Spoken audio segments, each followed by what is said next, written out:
ఏ నక్షత్రం రోజు ఏ పూజ చేస్తే శుభ ఫలితాలు, ఐశ్వర్యము, మనశ్శాంతి కలుగుతాయో, 27 నక్షత్రాల్లో ఏ దేవుని పూజిస్తే మంచిదో ఇప్పుడు తెలుసుకుందాము. మొదటి నక్షత్రము అశ్విని నక్షత్రము. విజ్ఞానం తొలగి పనుల్లో విజయం కలగాలంటే ఆ రోజున గణేశుని కానీ అశ్విని దేవతలు కనుక పూజిస్తే చాలా మంచిది. రెండవ నక్షత్రము భరణి నక్షత్రము. ధైర్యము, రక్షణ కోసం ఆ రోజు కనుక దుర్గాదేవిని కనుక పూజిస్తే చాలా మంచిది. మూడవ నక్షత్రము కృతికా నక్షత్రము. ధైర్యము, శత్రు విజయము జరగాలంటే సుబ్రహ్మణ్య స్వామిని కనుక ఆ రోజు పూజిస్తే చాలా మంచిది. నాలుగవ నక్షత్రము రోహిణి నక్షత్రము. ఐశ్వర్యము, సుఖ సంతోషాలు పెరగాలంటే ఆ రోజున శ్రీకృష్ణుని ఆరాధిస్తే చాలా మంచిది. ఐదవ నక్షత్రము మృగశిర నక్షత్రము. కుటుంబం శాంతి, ఆరోగ్యంగా ఉండాలి అంటే పరమశివుడికి ఆ రోజు అభిషేకం చేయించుకుంటే చాలా మంచిది. ఆరవ నక్షత్రము ఆరుద్ర నక్షత్రము. ఆ రోజు శివుని గనుక ప్రార్థిస్తే కష్టాలు తొలగి మానసిక బలం పెరుగుతుంది. కావాలంటే ఆ రోజు రుద్రాభిషేకం చేసుకుంటే చాలా మంచిది. ఏడవ నక్షత్రము పునర్వస నక్షత్రము. కుటుంబంలో ఆనందము, సంతోషంగా ఉండాలంటే ఆ రోజు శ్రీరాముని పూజించాలి. ఎనిమిదవ నక్షత్రము పుష్యమి నక్షత్రము. విద్య, జ్ఞానం, అదృష్టము ఉండాలంటే గురువులను కానీ దత్తాత్రేయ స్వామిని కానీ ఆ రోజు పూజిస్తే చాలా మంచిది. తొమ్మిదవ నక్షత్రం ఆశ్లేష నక్షత్రం. నాగదోష నివారణ కలగాలంటే ఆ రోజు నాగదేవతను కానీ సుబ్రహ్మణ్య స్వామిని కనుక పూజిస్తే చాలా మంచిది. పదవ నక్షత్రం మఖా నక్షత్రం. పితృదోషాలు పోవాలంటే పితృదేవతలను తర్పణం ఇవ్వాలి. 11వ నక్షత్రము పూర్వ ఫాల్గుని నక్షత్రము. ధనలాభం, సౌభాగ్యం కలగాలంటే లక్ష్మీదేవిని పూజించాలి. 12వ నక్షత్రం ఉత్తర ఫాల్గుని. ఆ రోజు ఉద్యోగం ఎదుగుదల కనుక ఎక్కువ కావాలి అంటే సూర్యనారాయణ స్వామిని ప్రార్థించాలి.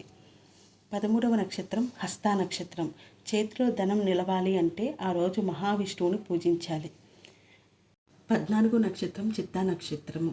కళల్లో కానీ వ్యాపారాల్లో కానీ విజయం కనుక వరించాలి అని అంటే ఆ రోజు విశ్వకర్మ దేవుణ్ణి కానీ కుజుడిని కానీ పూజిస్తే చాలా మంచిది. వివాహ అడ్డంకులు కానీ ఆరోగ్య సమస్యలు కానీ అన్నీ తొలగిపోతాయి. 15వ నక్షత్రం స్వాతి నక్షత్రం. విదేశాల్లో అవకాశాలు కలగాలి అంటే ఆ రోజు వాయుదేవుణ్ణి స్మరించాలి. 16వ నక్షత్రం విశాఖ నక్షత్రం. గౌరవము, సంపద పెరగాలంటే ఆ రోజు ఇంద్రుని కానీ లక్ష్మీదేవిని కనుక పూజిస్తే చాలా మంచిది. 17వ నక్షత్రం అనురాధ నక్షత్రం. భయం తొలగి ధైర్యం పెరగాలంటే ఆ రోజు హనుమంతుని పూజిస్తే చాలా మంచిది. 18వ నక్షత్రం జ్యేష్ఠ నక్షత్రం. సమస్యలపై విజయం సాధించాలంటే ఆ రోజు ఇంద్రాణీ దేవిని పూజిస్తే చాలా మంచిది. లేకపోతే ప్రతి సోమవారం శివాలయానికి వెళ్ళి పూజించడం లేదా ఇంట్లోనే శివునికి ఆవు నెయ్యితో దీపారాధన చేస్తే మనకి ఎలాంటి సమస్యలున్నా అవన్నీ తొలగిపోతాయి. 19వ నక్షత్రం మూలా నక్షత్రం. చెడు ప్రభావాలు తొలగిపోవాలంటే ఆ రోజు దుర్గాదేవిని కనుక పూజిస్తే చాలా మంచిది. 20వ నక్షత్రం పూర్వాషాఢ నక్షత్రం. ఆరోగ్యం, శాంతి కావాలంటే ఆ రోజు గంగాదేవిని స్మరిస్తే చాలా మంచిది. 21వ నక్షత్రం ఉత్తరాషాఢ నక్షత్రం. సమాజంలో గౌరవం పెరగాలంటే ఆ రోజు మహావిష్ణువుని పూజిస్తే చాలా మంచిది. 22వ నక్షత్రం శ్రవణ నక్షత్రం. అదృష్టము, ధనలాభము కలగాలంటే ఆ రోజు వెంకటేశ్వర స్వామిని దర్శించుకుంటే చాలా మంచిది. వెంకటేశ్వర స్వామి పూజగానే చేసుకుంటే ఇంకా చాలా మంచిది. 23వ నక్షత్రం ధనిష్ట నక్షత్రం. ఆర్థిక సమస్యలు తగ్గాలంటే ఆ రోజు శివుని పూజిస్తే చాలా మంచిది.